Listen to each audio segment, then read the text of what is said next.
Back in our channel. तो मेरे पास है फोर्ड फीगो डीजल 2012 और जब हम लोग इंटीरियर में चलेंगे तो हम लोग इसका ओडोमीटर भी देख लेंगे। तो पहले हम लोग इस रिव्यू में देखेंगे कि क्या आपको फीगो यूज्ड में कंसीडर करनी चाहिए या नहीं 2012 मॉडल, क्योंकि इसकी जो प्राइस है वो पड़ती है 2.74 lakhs on road UP Gorakhpur. तो देखते हैं कि इसको खरीदना चाहिए या नहीं। तो शुरू करते हैं अपना रिव्यू। सबसे पहले यहाँ पे आपको मिल जाती है हेडलैम्प यहाँ पे आपको हेडलैम्प मिल जाती है और फॉग लैम्प्स भी मिल जाते हैं। या वहाँ पे एक छोटी सी ग्रिल है, ये ग्लोबल काइनेटिक डिज़ाइन है फोर्ड का। यहाँ पे ग्रिल पे क्रोम मिल जाता है और नीचे बड़ी सी ग्रिल मिल जाती है और ऊपर छोटी। उसके अलावा और कुछ है ही नहीं फ्रंट पे इस पे ज़्यादा। तो ये है इसका साइड प्रोफाइल, कुछ ऐसा साइड प्रोफाइल है। यहाँ पे बहुत जगह नहीं है, ये घर में ही है इसलिए साइड प्रोफाइल अच्छे से नहीं दिख पा रहा है। यहाँ पे आपको एलॉय व्हील मिल जाते हैं और जो इसकी लेंथ है वो है 3795 मीटर mm। कंफ्यूज हो गया था, सॉरी। तो ये है इसके ORVM, इलेक्ट्रिक एडजस्ट है इसमें। वहाँ से आपको इलेक्ट्रिक एडजस्ट का स्विच जो जॉयस्टिक है वो दिख पा रही होगी। और ये जो ORVM है इसमें आपको टर्न इंडिकेटर नहीं मिलते, क्योंकि टर्न इंडिकेटर आपको यहाँ पे मिलते हैं, वो भी क्रोम के साथ। और ये जो ORVM है इलेक्ट्रिक एडजस्टिंग सिर्फ नहीं है, फोल्डिंग भी है। जैसा कि इसमें कीलेस एंट्री नहीं है, मतलब कीलेस एंट्री है, पैसिव एंट्री इसमें नहीं है। कोई यहाँ पे बटन नहीं है पैसिव एंट्री के लिए, क्योंकि नॉर्मल की आती है इसमें ऐसी। ये लॉक अनलॉक और बूट ओपनिंग। उसके अलावा यहाँ पे एक तीसरा ग्लास भी है। फ्रंट में डिस्क ब्रेक और रियर में ड्रम ब्रेक्स मिलते हैं। ये इसका रियर प्रोफाइल। आपको वैसे एक चीज़ बताना भूल गया, डायमेंशंस में इसका जो विड्थ है वो है 1680 mm। उसके अलावा जो इसका हाइट है वो है मिस्टेक हो गई, और इसकी हाइट है 1427 mm। उसके अलावा रियर में देखते हैं हम लोग, तो यहाँ पे फीगो की बैजिंग, यहाँ पे TDCI की बैजिंग, यहाँ पे आपको रियर वाइपर वॉशर मिल जाता है और आपको डिफॉगर भी मिल जाता है। या डिफॉगर के अलावा यहाँ पे एक स्टिकर मिल जाता है, Ford Figo India most awarded car है, बस अब कहाँ होगी। और यहाँ पे ऊपर से नीचे तक हेडलैम्प मिल जाती है। और ये जो स्पॉइलर है, छोटा सा स्पॉइलर टाइप का है कुछ, उसके साथ ये हेडलैम्प मतलब टेल लैम्प मिल जाती है। अब हम लोग इंटीरियर में चलेंगे। इंटीरियर में जब चलते हैं हम लोग तो ऑल ब्लैक इंटीरियर, हालांकि कुछ कुछ जगह पे आपको ग्रे फिनिश मिल जाती है। और उसके अलावा ये है स्टीयरिंग व्हील, कुछ ऐसा है। उसके अलावा जो स्टीयरिंग व्हील है उस पर आपको कोई स्टीयरिंग माउंटेड ऑडियो कंट्रोल नहीं मिलते, इवन यहाँ पे भी नहीं मिलते जैसे न्यू वाली फीगो थी। और पुश बटन स्टार्ट भी नहीं है इसके अंदर, क्योंकि बेसिक की है। उसके अलावा हम लोग इंटीरियर में आते हैं तो यहाँ पे आपको टिल्ट स्टीयरिंग मिल जाता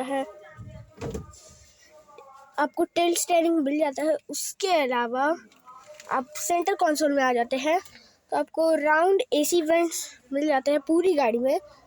यहाँ पे डिफॉल्ट बटन, हैज़र्ड लाइट का बटन। उसके अलावा यहाँ डबल डिन का ऑडियो सिस्टम, इसमें ऑक्स USB और CD भी है। और इसका जो USB है वो ग्लव बॉक्स के अंदर है। यहाँ पे एक ग्लास होल्डर है जिसमें आ नहीं पाएगी ग्लास, लंबी, क्योंकि वो यहाँ पे डैशबोर्ड जो है वो ऐसा, यहाँ पे कभी होल, यहाँ पे भी कभी होल, यहाँ पे भी कभी होल, जहाँ पे हम लोग अपनी चाबी रख सकते हैं। उसके अलावा 5 स्पीड का manual gear box, AC controls, और जब यहाँ पे आ जाते हैं तो यहाँ पे एयर बैग मिल जाता है, क्योंकि इसमें ड्यूल एयर बैग्स है। AC वेंट और ग्लव बॉक्स बहुत बड़ा है, और यहाँ पे USB का पोर्ट। तो अब इसकी रियर सीट पे चलते हैं। ये 6 फीट टॉल है, और यहाँ पे इतना लेग रूम, मतलब नी रूम है, और लेग रूम भी कह सकते हैं। हेड रूम यहाँ पे एडिक्वेट है। उसके अलावा यहाँ पे आपको क्या चीज़ अच्छी नहीं लगी और क्या चीज़ अच्छी लगी वो पहले बताइए।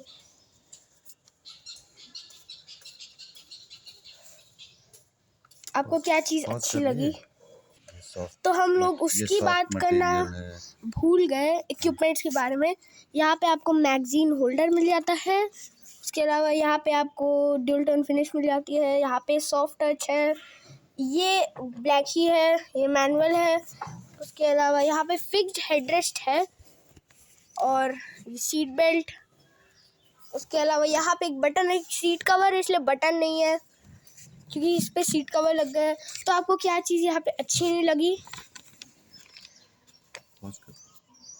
आपको यहाँ पे क्या चीज़ अच्छी नहीं लगी? बाहर आओ मिस्टर। हाँ, आपसे एक क्वेश्चन पूछना था कि आपको यहाँ पे क्या चीज़ अच्छी लगी? कंफर्टेबल है, स्पेशियस है, हेडरूम मेरे लिए सफिशिएंट है, as well as leg room मेरे लिए सफिशिएंट है। और क्या चीज़ आपको यहाँ पे अच्छी नहीं लगी? अरेंजमेंट, यहाँ पे बॉटल कैरी करने का स्पेस नहीं है। हाँ, ऑल्दो यहाँ पे कुछ सामान रखने का स्पेस है, लेकिन बॉटल रखने के लिए सफिशिएंट स्पेस नहीं है। और यहाँ पे मैनुअल विंडोज भी है। मैनुअल विंडो उतना इशू नहीं है, लेकिन एक और इशू आपको लगता है, वो एक और इशू है कि रियर हेडरेस्ट फिक्स्ड है, तो ये सेफ्टी हजार्ड है। हाँ, एक और ये प्रॉपर हेडरेस्ट भी नहीं है, हेडरेस्ट टाइप का है, कुछ है ही नहीं। प्रॉपर हेड चाहिए होता है। हेडरेस्ट है पर प्रॉपर हेडरेस्ट नहीं है, तो ये चीज़ बुरी है। दो चीज़ ठीक नहीं है, रेस्ट बाकी बढ़िया है। ये हैंडल भी है। हाँ, ये और ऐसे होता है हैंडल। ये ठीक है, बढ़िया है। तो ये दो चीज़ अच्छी नहीं लगी, और बाकी 2-3 चीज़ें बहुत अच्छी हैं। ओवरऑल मैं ये कहूँगा कि it's comfortable to sit in Ford Figo and पर एक चीज़ और अच्छी नहीं लगी, विड्थ, क्योंकि इससे वाइडेस्ट नहीं है और उतनी वाइड भी नहीं है, तो इसकी वजह से 3 बैठ भी नहीं पाएंगे। और यहाँ का विड्थ भी देख रहे हैं, कम है काफ़ी। दो लोग कंफर्टेबली बैठ पाएंगे, 3 लोग तो नहीं बैठ पाएंगे। ये उन लोगों के लिए इशू है जो बहुत मोटे हों। मेरे हेल्थ के हिसाब से इट इज़ गुड।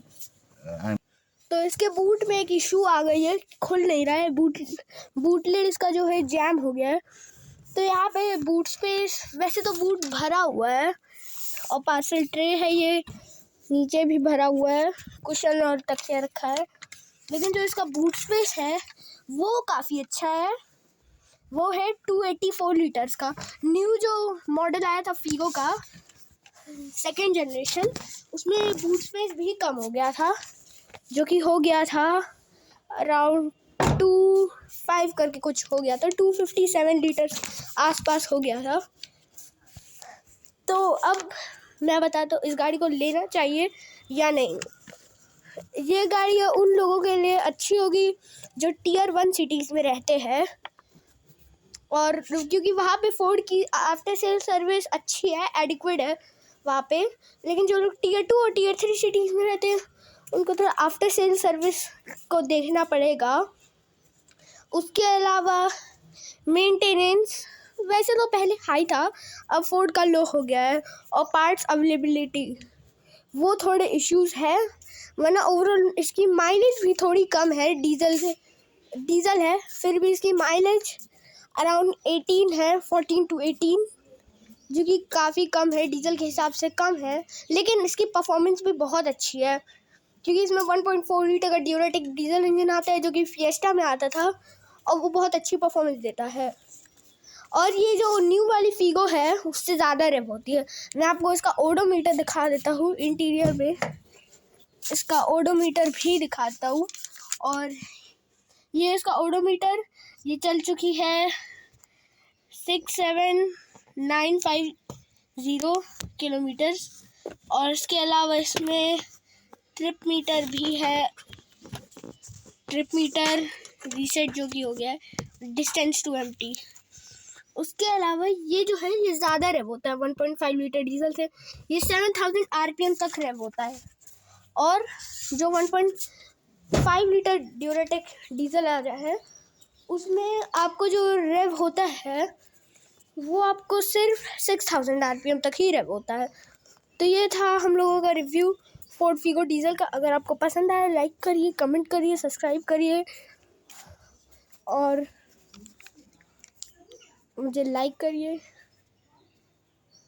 अब नेक्स्ट वीडियो के लिए कमेंट डालिए कि कौन सी गाड़ी रिव्यू करूँ। नेक्स्ट गाड़ी तो मैं वैगनार करने वाला हूँ, बता दे रहा हूँ, क्योंकि वैगनार ही अभी अवेलेबल है।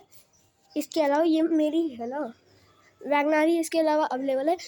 तो लाइक करिए, कमेंट करिए, सब्सक्राइब करिए। तब तक के लिए बाय।